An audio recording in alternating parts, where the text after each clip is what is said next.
Moïse de Léon, un nom murmuré avec révérence dans les annales de la mystique juive, reste une figure énigmatique. Né au XIIIe siècle en Espagne, ses jeunes années sont entourées de mystères. Nous savons qu'il est issu de la vibrante communauté juive de Castille, une région imprégnée à la fois d'érudition et de spiritualité. Ce terreau fertile a nourri sa curiosité intellectuelle et préparé le terrain pour ses profondes contributions à la Kabbale. Les détails sur son éducation et sa formation sont rares, perdus dans la nuit des temps. Pourtant, l'écho de son héritage résonne à travers les siècles, témoignant de la puissance durable de son œuvre. Le nom de Moïse de Léon est devenu synonyme du Sefer HaZohar, le livre de la splendeur, un texte fondamental de la Kabbale. Decipher Dewes. Dès son plus jeune âge, Moïse de Léon manifesta une profonde affinité pour la pensée mystique. Il se consacra à l'étude de la Torah, explorant ses sens cachés et ses interprétations ésotériques. Sa soif de connaissances spirituelles le conduisit à explorer diverses traditions mystiques, s'imprégnant de leurs enseignements et de leurs pratiques. Au fil d'années d'études assidues, Moïse de Léon devint un maître de la Kabbale. Il s'est plongé dans les écrits de mystiques plus anciens, absorbant leur sagesse et leurs idées. Sa connaissance de la loi juive, de la philosophie et du mysticisme a fourni une riche tapisserie sur laquelle il a tissé sa propre compréhension du divin.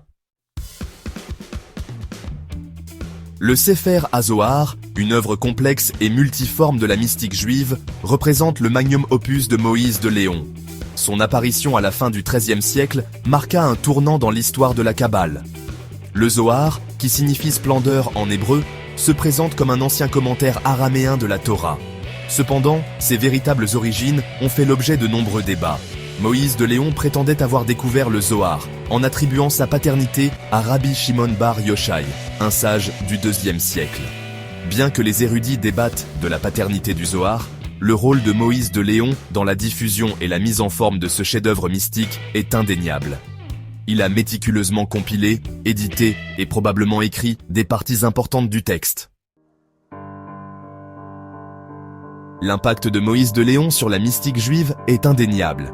Le Zohar, avec son symbolisme complexe, ses interprétations ésotériques de la Torah et ses profondes intuitions mystiques, a révolutionné la façon dont les Juifs comprenaient leur foi et leur relation avec le divin.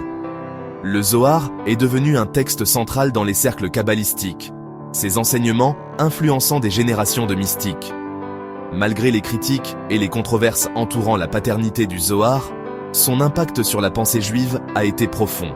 L'héritage de Moïse de Léon repose sur son rôle de principal transmetteur de ce trésor mystique.